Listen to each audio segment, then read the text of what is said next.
Ion V pertama kali diperkenalkan di Gaikindo Jakarta Auto Week atau Gejau tahun kemarin, tahun 2024. Kami melihatnya itu pertama kali biasa-biasa saja, ya ada gantengnya sedikit lah, gitu-gitu saja untuk crossover modern China. Namun kenapa harus ada tema T-Rex-nya? Menurut kami agak terlalu over apabila terinspirasi dari suatu dinosaurus. Tapi tidak apa-apa, itu urusan Ion saja. Kemudian tidak lama dari event Gejau berakhir, kami dipinjamkan unitnya dan ternyata, wah, crossover ini memang agak berbeda. Bukan desainnya maksud kami. Yang berbeda itu adalah fitur-fiturnya, detail-detail dan nyetirnya. Pada Ion V ini membuat kami, yang tadinya biasa saja jadi suka. Apalagi setelah tahu Ion atau GAC ini sering berkolaborasi dengan Toyota dalam membuat suatu mobil. Seperti Ion ES, apabila di China ada versi GAC Toyota IA5. Dan terakhir ada Ion V, versi Toyota yang namanya BZ3X yang laku 10.000 pesanan di China. Wah, itu berbasis dari Ion V. Ternyata Ion V ini banyak kejutannya. Bicara mengenai sejarah Ion V, ternyata ada sejarahnya karena sudah 2 generasi. Generasi pertama muncul tahun 2020 dengan bentuk seperti ini. Bentuknya futuristis untuk di tahunnya. Ada mirip-miripnya seperti suatu Lexus. Bertenaga 181 horsepower dan baterainya lithium ion. Kemudian generasi keduanya yang mirip dengan Ion V yang kami review pada video ini muncul tahun 2024 dan senangnya statusnya sudah dirakit di Indonesia. Itu kenapa Ion V ini harganya sangat terjangkau, di bawah 500 juta, tepatnya malah 449 juta on the road Jakarta. Oke, cukup dengan sejarahnya. Langsung kita lanjutkan dengan review mobilnya. Ion V pertama kali lihat di pameran mobil kemarin apa ya? Gejau, GJAW, Gaikindo Jakarta Auto Week. Tadinya kami pikirnya kelihatan seperti hype tech itu yang bentuknya ada aneh-anehnya. Ternyata enggak. Ini bentuknya kami suka. Dia belum bilangnya apa T-Rex, katanya ada kayak kuku T-Rex gitu. Cuma emang moncong ininya agak ke T-Rex-T-Rexan gitu sih. Syah-syah aja dibilang T-Rex jadinya. Dan bentuknya menarik. Yes, menarik. Kuncinya seperti ini. Sekarang kayak telur dinosaurus, telur T-Rex. Jadi ini LED DRL mobilnya tuh ini 2 gitu. Nyala nggak deh kalau dibuka? Buka. Bisa jadi sen juga. Ada suara tintin klakson dikit kalau buka tuh. Jadi kayak gini kan. Ini jadi khas sekali. Ini kita pernah iring-iringan kemarin. Ngeliat ke belakang spion tuh gampang sekali mencirikan ini mobilnya. Dan lihat latar belakang kita, itu ada Lawang Sewu. Kita sekarang berada di Semarang. Ini mobil kita pakai untuk jadi chase car juga. Tenaganya cukup lumayan, 201 horsepower atau mereka menyebutnya 150 kW, nggak tahu kenapa pakai satuan kW ya. Torsi maksimalnya 240 Nm yang disalurkan ke roda depan tanpa transmisi apa-apa, paling reducing gear gitu-gitu. Tapi ini front wheel drive, EV yang front wheel drive. Baterainya seberapa besar? Baterainya 75,3 kWh, cukup besar. Dan range-nya NEDC itu 600 km lebih sedikit. Ya, lumayan jauh. Kita pede pakai ini untuk jalan-jalan luar kota begini. Buka dulu kuncinya ya kan. Kita pede karena dia tentu ada DC charging-nya. DC charging ini bisa maksimal nge-charge 180 kW. Lumayan kenceng. Nah, ini platform itu platform Ion yang benar-benar untuk EV ya. Jadi memang didesain untuk EV, baterainya di bawah dan itu. Ini baterainya yang dibilang model magazine itu nggak sih? Terus ini velgnya dikasih 19 inch, kelihatan besar sekali ya. Karena ini spakbor itu kecil ya kan. Ya, untuk ukuran mobil sekarang, ukuran mobil begini, itu kecil spakbornya. Bannya 225/45, nggak belang depan belakang. PCD-nya berapa ya? Sekarang kita ukur panjangnya. 4.605 mm. Wheelbase-nya 2.775 mm. Mobil ini tidak besar, cuma dalamnya itu lega sekali ya. Nanti jangan tutup videonya, makanya nonton terus sampai habis. Ini ada roof rail-nya. Keras sih roof rail-nya. Beneran kali ya? Goyang-goyang sedikit. Keras.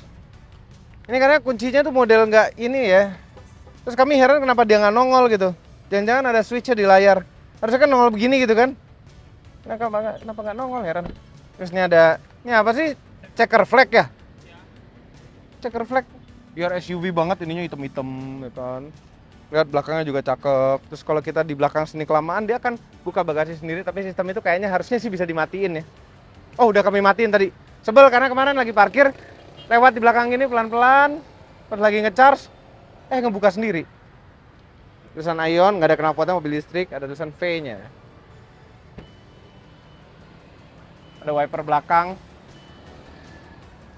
Bagasinya juga lumayan lega ini, kita bisa naruh stick golf melintang begini kayaknya.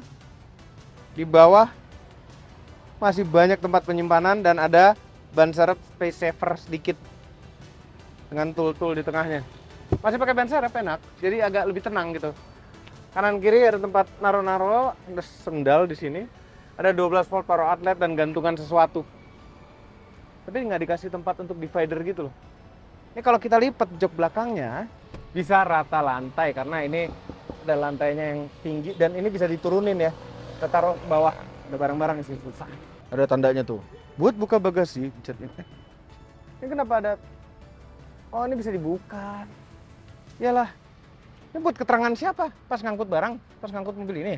Sebelum kita belakang, kita buka kap mesinnya dulu. Sistem 2 kali tarik ke BMW-an, nggak ada pegasnya untuk ngangkat kap mesin dengan mudah. Masih digantung begini. Nah, kosong aja begitu loh. Padahal front wheel tuh motor listriknya di depan. Ada aki 12 voltnya. Terus ini AC. Lumayan lah nih buat kecerutan, kontrol-kontrol air-air ini. Cuma kan ini bengkel yang ngerjain, ini bengkel juga ya. Kita sebenarnya cuma berhak kontrol ini nih, air kecerutan. Tapi harusnya kita bisa bikin ini loh, suatu keranjang yang untuk naruh-naruh sesuatu. Wih, udah ginian, buat apa ya beginian ya? Meredam suara, meredam getaran. Apa panas sih ini? Paling anget-anget dikit. Ini kan ada pendinginannya semua juga. Tuh, orange-orange. Jalur-jalur kabelnya.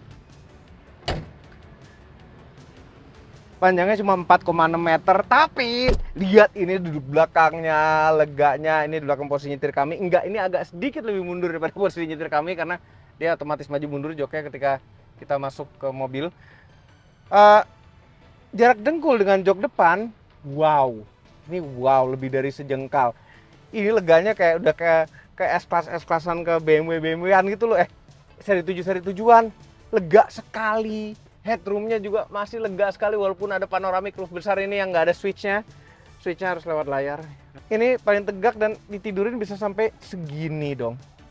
Enak banget duduk belakang. Udah gitu joknya itu empuk sekali. Lihat cup holdernya, buat naruh handphone. Kurang tirai aja gitu ya. Nah, materialnya juga ini lapis kulit-kulit ini. Nggak tahu seberapa asli kulitnya sih, tapi empuk-empuk semua. Tegak, kontrol AC belakang nih ada. Bentar, ini kok minus ya? Kayaknya kulkas, Pak. Ini kontrol kulkas ya? Kontrol kulkas nih. Oh iya, tadi kepencet off, kulkasnya bisa heating juga, panas. Ini kontrol kulkas, bukan kontrol AC. Iya, nggak ada kontrol AC belakang. AC belakang melalui blower depan itu ada di pilar B. Dan dingin, kita begitu masuk mobil tanpa mesti nyalain mobil, itu sudah dingin. Ini sebelah kiri ada mejanya. Kalau di Hype-Tech itu kan sebelah kiri footrest dan sebelah kanan meja. Nah ini sebelah kiri yang ada mejanya. Joknya tuh jadi tebel-tebel banget, tapi nggak apa-apa tebel-tebel. Karena leganya luar biasa, heran. Lega sekali. Kayak ini pertama kali kami lihat di Gejau itu, kok wah, leganya tuh bikin kayak pengen gitu mobilnya. Nanti ada perasaan-perasaan itu loh. Ini maksudnya disupirin juga enak, duduk belakangnya selega ini. Luar biasa. Ini ada kantong-kantong, kantong pintu juga masih bisa naruh botol-botol. Ini bisa nyelip, kita naruh handphone, naruh sesuatu di sini yang kalau kecil-kecil nyelip ke dalam pasti berpotensi ketinggalan. Nah, ini yang kami sayangkan. Ini colokan USB biasa, USB A. Andai 2 buah USB C di sini, mengikuti perkembangan zaman gitu loh. Kita dinginin lagi. Kita dingin pol, minus 15 derajat. Tuh, mundur kan? Maksudnya lebih mundur daripada tadi. Tadi sebenarnya udah pas untuk ngeset di belakang. Interiornya wow juga, semuanya terlapisi kulit-kulit. Ini empuk. Kayak nggak ada material keras gitu loh. Di bagian, bahkan bagian bawah sini juga empuk. Ntar ya, kulkasnya nanti dulu. Kita fokus dulu ke bagian dashboard. Ini layar tengah besar sekali. Mau segala macam fungsi-fungsi ada di layar tengah ini. Tapi menurut kami itu termasuk bagian dari kelemahannya. Kenapa? Karena sampai ngontrol spion pun kanan kiri kita harus ngambil dari tengah sini. Kalau kita dari home ini masih ngumpet gini. Cara ngatur spion tengah itu tercepat. Yang tercepat itu kita geser ini, terus kita pencet regulate. Cara mengaturnya pakai jempol kanan untuk spion kanan, jempol kiri untuk spion kiri. Oke, dengan dua bendulan ini. Oke. Nah, abis itu kita bisa save. Sini sama kayak kita ngatur ini, kita bisa save. Ada 3 posisi save-savean nih. Jadi nggak ada seperti memory seat untuk jok dan spion apa segala, nggak. Dia semuanya di layar sini. Termasuk untuk yang sebelah kiri juga. Yang sebelah kiri joknya juga bisa di save di sini. Dan ini mobil lengkap sekali ya. Pertama dia punya peta sendiri. Dan kemarin di Hypertech sih ada trafficnya tuh. Di sini kok kami tidak menemukan ada traffic. Tapi di Hypertech tuh ada. Ya, mungkin ada update-nya atau ini ada 2G ininya. Jadi ini ada ininya sendiri. Ada network hotspotnya sendiri. Tuh mobile network on tapi 2G. 2G itu udah nggak zaman ya. Karena mungkin internetnya nggak aktif kali ya. Gitu internet aktif mungkin dia ada trafficnya.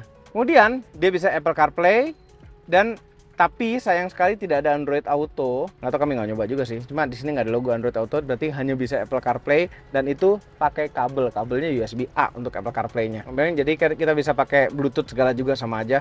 Jadi sebenarnya yang paling nyaman itu kita pakai Bluetooth aja audionya, tapi navigasi kita pakai peta aslinya. Sebenarnya peta aslinya oke-oke aja dan bagus, dia begitu perempatan dia ada petunjuk yang lebih besar lagi. Cuma masalahnya kadang-kadang ya hebatnya Google Maps itu kan dia selalu menyesuaikan ya.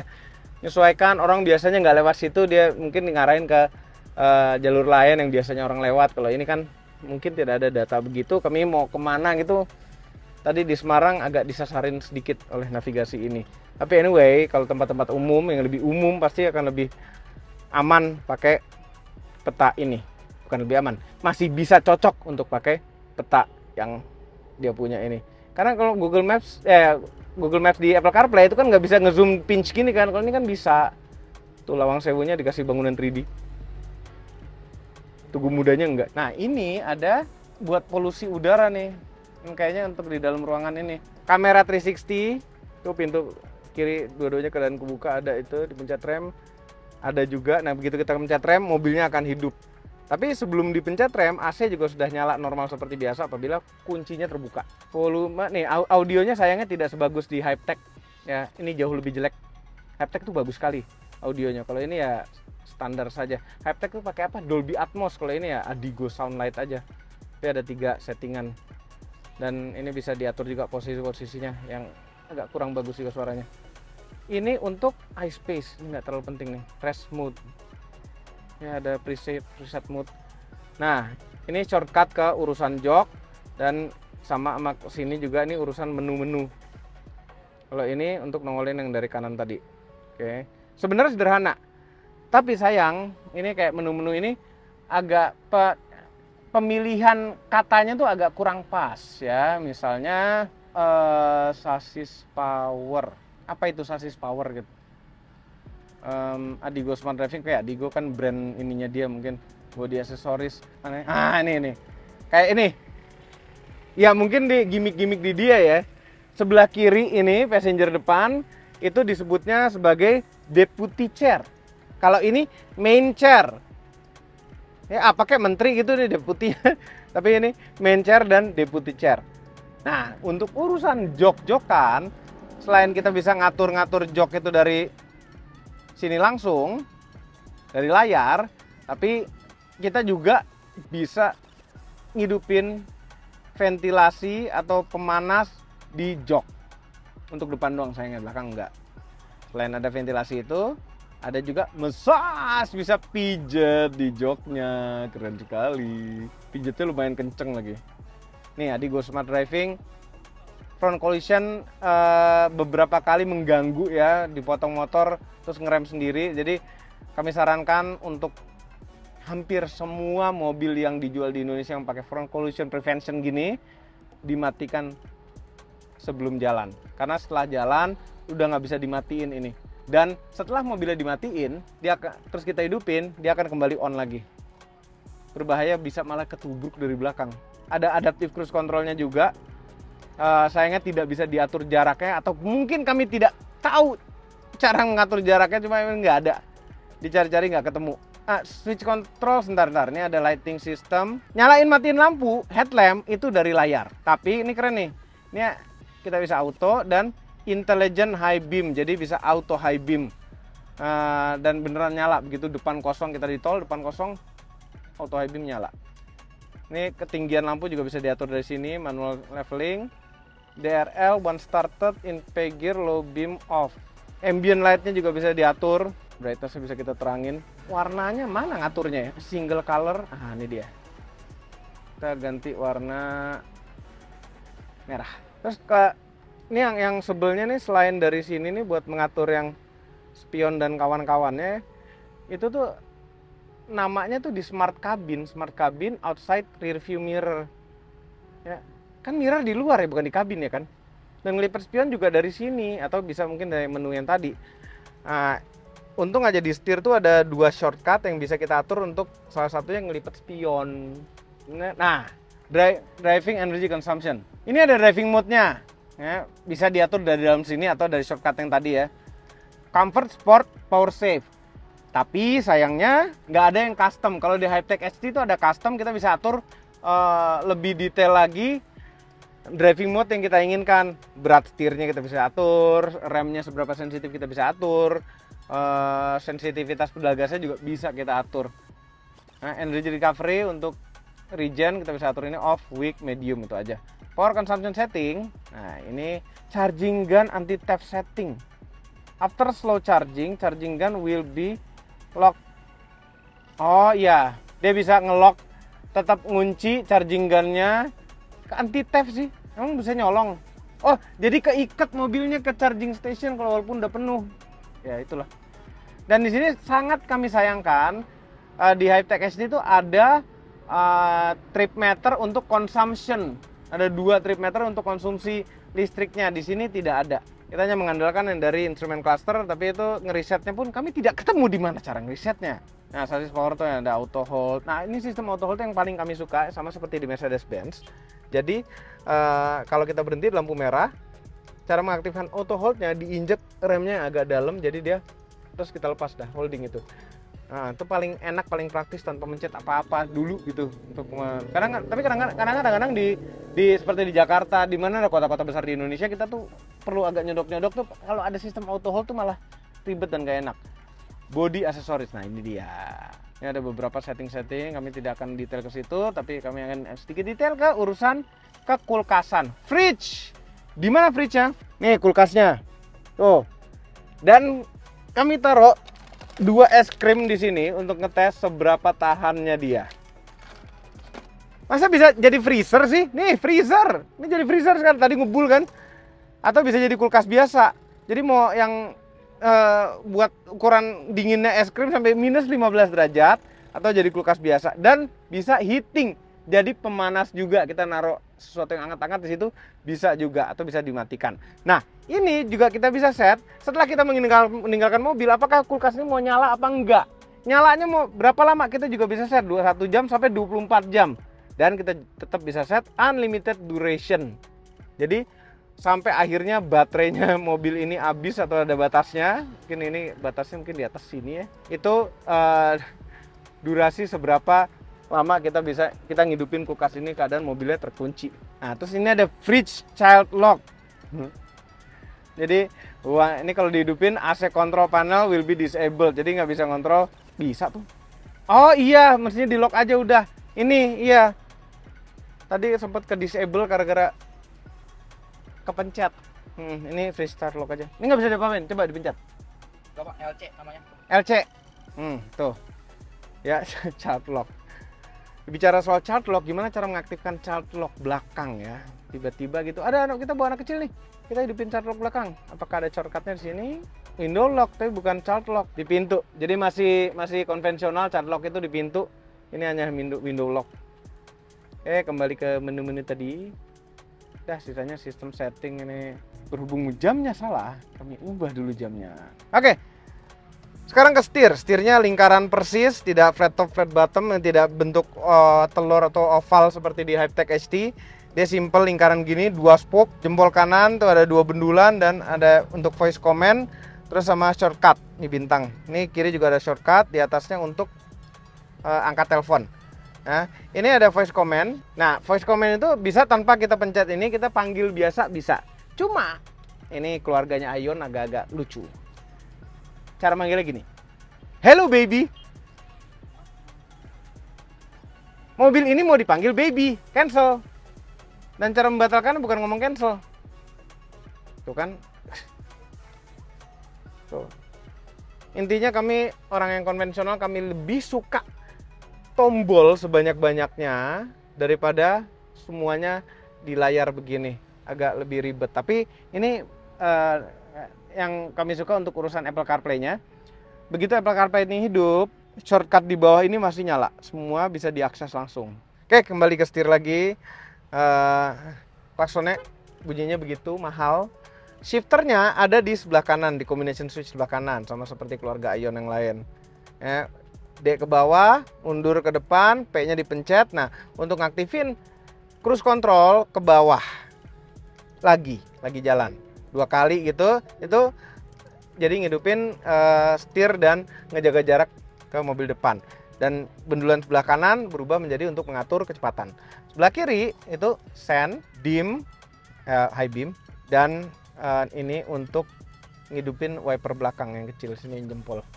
Untuk ngidupin wiper diputer. Ada posisi autonya juga. Untuk pencet sekali-kali wipernya dipencet ini. Ditekan lama untuk kecerutan. Pak. Kena ya. Ternyata agak belepotan kemana-mana. Yan, sekalian mandi. Ya, kita seharian belum mandi. Pagi udah mandi kan tapi? Air sabun kok itu Yan. Oke, instrumen cluster simple sama kayak Hyptek HT. Ya. Ini kiri kecepatan, terus ada indikator baterai. Baterai bukan dalam persen tapi dalam kilometer sisa. Ya, sayangnya dia ngitungnya NEDC. Ini driving mode-nya juga ada di sini.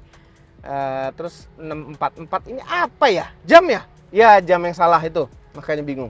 Nah, ini shortcut untuk mengatur MID. Jadi kita bisa ini peta, jadi kita bisa nampilin peta juga di layar kecil ini. Enak ketika kita lagi ngaktifin navigasi lokalnya dia, itu bisa ngeliat peta di sini juga biar nggak terlalu nyasar. Ini lagi nyetel lagu apa, dan ada yang terakhir ini TPMS dan konsumsi listrik. Ini akan ngeriset setiap kita matiin mobil atau ngunci mobil. Nah, di sini kita bisa lihat ada detektor mata nih untuk melihat mata kita apakah lagi ngantuk, meleng apa. Cuma kayaknya nggak diaktifin karena di layar juga nggak ada menunya. Ini biasanya mobil-mobil kayak gini nih, hardware-nya ada, cuma software-nya nggak dihidupin sengaja karena mungkin package Indonesia nggak ngambil yang pakai beginian. Kami agak nggak suka sih pakai ginian sih, karena kadang-kadang ya yang pakai sistem-sistem gini, kita lagi ngeliat layar, ini apa-apa pakai layar gitu loh. Kita lagi ngeliat layar mengatur sesuatu, dia marah-marah. Nggak boleh, terus semuanya lewat layar. Heran. Di pintu itu cuma ada tombol power window aja untuk 4 pintu, dan tapi tidak seperti di Hyptek. Hyptek buka pintunya dipencet, kalau ini ditarik seperti biasa. Begitu buka, joknya mundur sendiri. Ya, sekarang kepraktisan. Ini bisa naruh-naruh, kantong pintu lumayan besar, bisa naruh botol. Di tengah, nah ini kami suka mobil yang sudah mikirin handphonenya mau ditaruh mana ya. Ini bisa naruh 2 handphone sini. Di sebelah kiri ini ada wireless chargingnya yang lumayan kenceng, bukan lumayan sih, kenceng. Terus ada ventilasi AC-nya gitu, jadi mendinginkan juga. Bener gak sih? Ya kan ada lubang ini AC kan. Ini ada, tapi persis di atasnya AC juga gitu, jadi pasti dingin di situ. 2 buah cup holder. Ini console box kalau kita matiin kulkasnya, dan jadi kulkas kalau kita hidupin kulkasnya jadi pemanas kalau kita hidupin panasnya. Di bawah ini ada tempat lega sekali kita buat naruh barang-barang. Nah, sayangnya colokan USB-C yang cuma 1, dan ada satu lagi USB-A yang kita fungsikan untuk connect ke Apple CarPlay. Terus ada 12 volt power outlet. Jadi ya harus pakai colokan 12 volt yang fast charging USB-C itu tambahan, nggak ada masalah sih. Terus sayang sekali tidak ada lacinya. Sayang sekali. Sedih deh. Pengen gitu pakai laci. Hah? Kasih gantungan. Tuh. Jadi kalau mau ada penyimpanan tambahan sebelah kiri, beli kantong kresek, gantungin di sini. Ah, disitulah naruhnya. Ini ada kacanya ya. Terus nanti kalau dibuka ada kayak model ini tutup iPad zaman dulu. Keren tuh layarnya LED, lampunya LED muter gini. Ada 2 buah lampu baca, terus ini bisa ya matiinnya dipencet begitu. Terus ini apa sih? Oh, buat shutdown mobilnya secara manual. Terus tombol hazardnya ada di tengah sini. Spion tengah, model frameless sedikit. Posisi nyetir. Nah, ini sebenarnya joknya pengaturan hanya 6 way, bukan 8 way. Jadi bisa naik turun, cuma nggak bisa diginiin.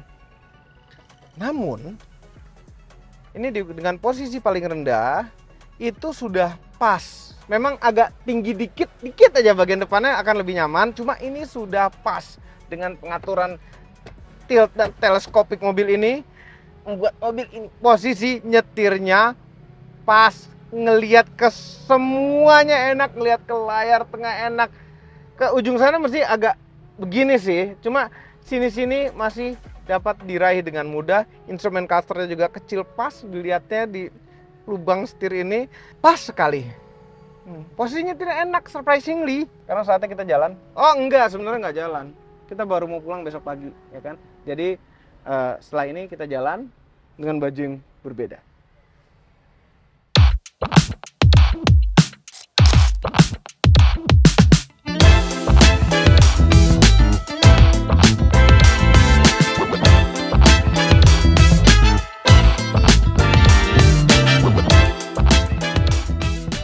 Hello baby.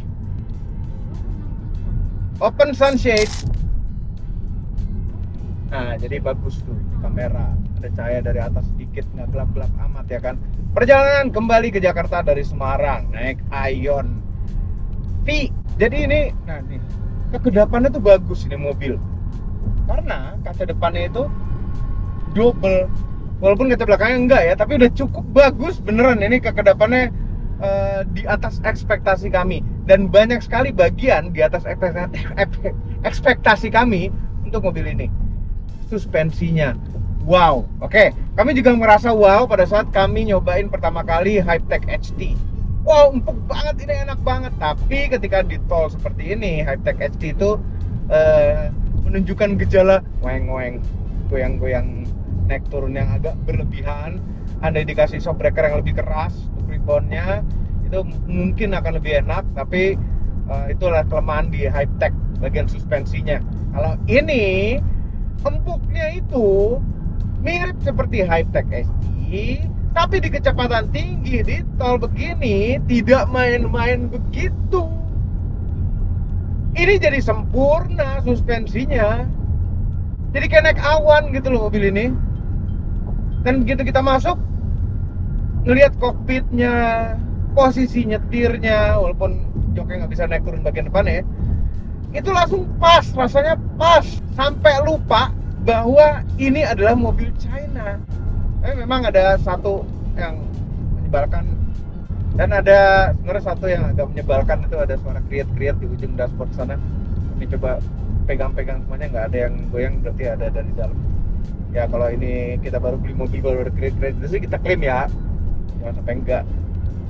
Wah, kita melewati jembatan Kali Kuto, sangat ikonik sekali. Great. Jembatannya sih nggak panjang-panjang amat, cuma desainnya tuh bikin jadi apa ya? Jadi ikonik gitu, keren. Dan ketika kita dari Jakarta mau ke Semarang melewati jembatan itu, berarti sudah mendekati Semarang, sudah dekat Semarang. Ya, kembali ke mobilnya, benar-benar di luar ekspektasi.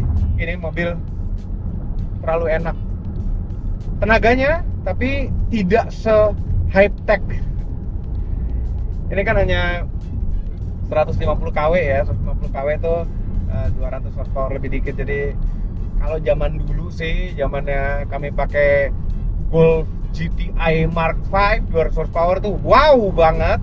Tapi kalau sekarang zamannya mobil listrik seperti ini 200 horsepower lebih ke arah biasa-biasa saja ya kan.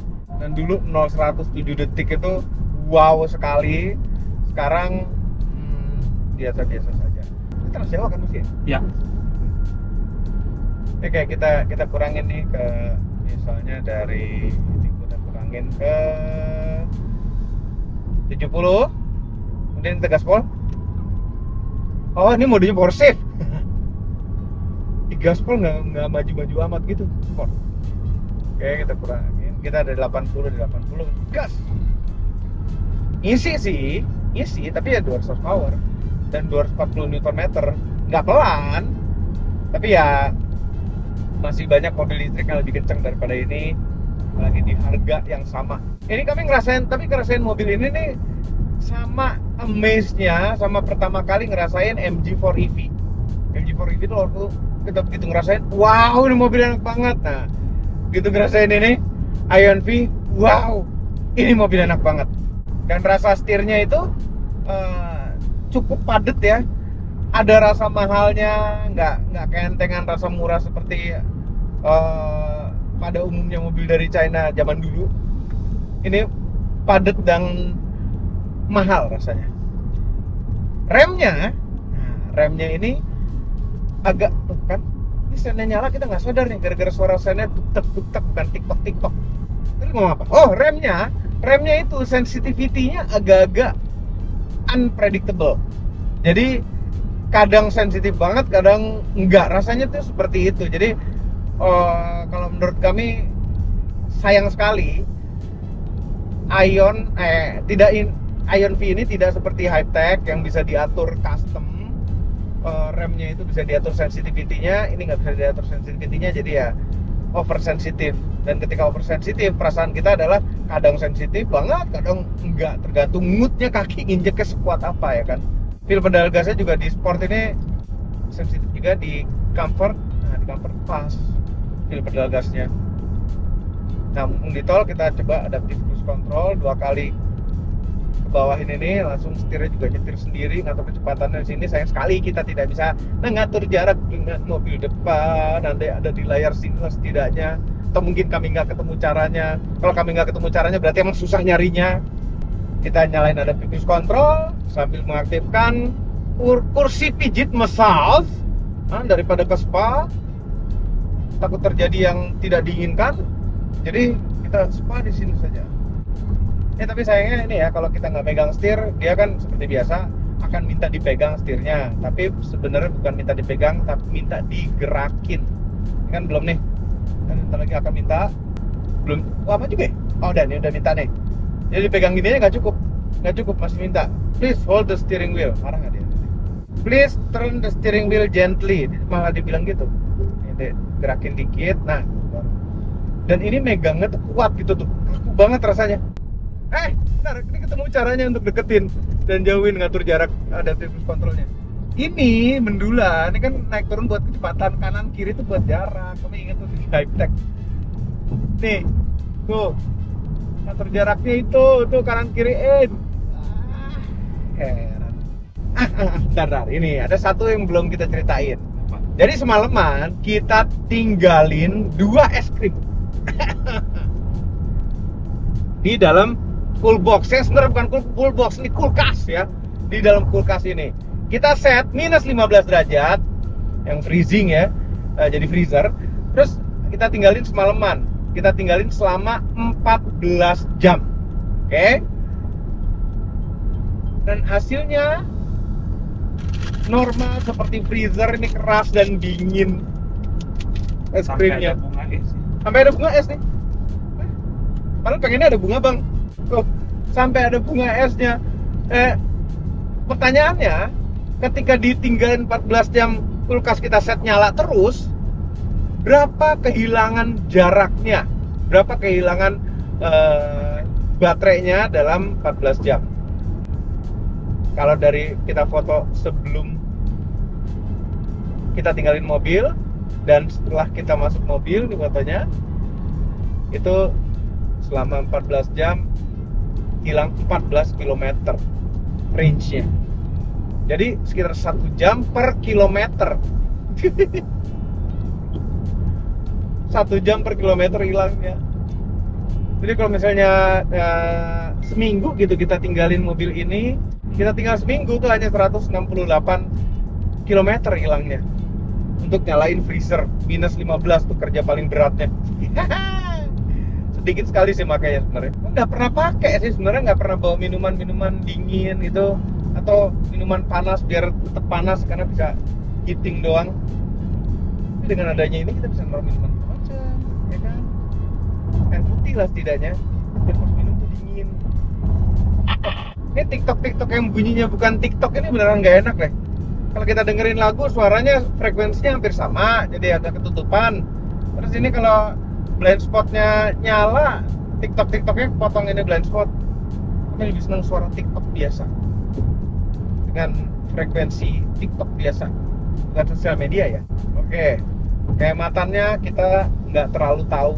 Yang pasti ini kok rasanya lebih boros daripada Hypertech HT. Oke, ini kalau kita lihat di sini. Ya sekarang kita jalan 50, tapi lari kencang sih, kita lari antara 80 sampai 100 yang ada kecepatan rata-ratanya sih. Selama 60 km, driving duration 51 menit. Berarti, wah kan average-nya tuh sekitar 70-an km per jam. Konsumsinya 16,4 kWh per 100 km berapa, Mas? 6,9 km per kWh. 6,09. 6,09 berarti ya itu 16 ya, 16 itu nggak irit-irit amat. Hypertech itu kayaknya sedikit lebih irit daripada itu deh. Susahnya di mobil ini itu kita nggak bisa ngeliat trip itu. Kalau di Hypertech bisa. Jadi overall nyetirnya kami suka sekali, tapi tetap kami tidak suka sekali ngatur spion mesti utak-atik layar sini, macem-macem mesti utak-atik layar sini, terlalu di abuse layarnya itu. Kami lebih senang tombol-tombol saja, ya kan. Andai semuanya tombol-tombol ini enak sekali pasti, sempurna ini mobil. Beli nggak? Tahu beli nggak ya? Pak lagi mikir alasan belinya tuh apa gitu. Apa alasan belinya?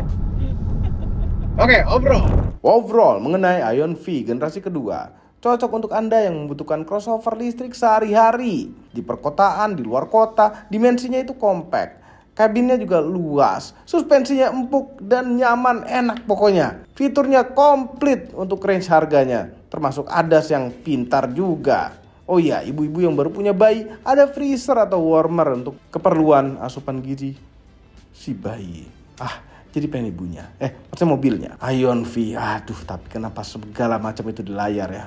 Ya sudahlah, bagaimana menurut Anda tentang Ion V ini? Silahkan komentar di bawah. Semua ini adalah opini pribadi saya. Kami tim Motomobi tidak dibayar oleh siapapun dan apapun yang terlihat pada video ini.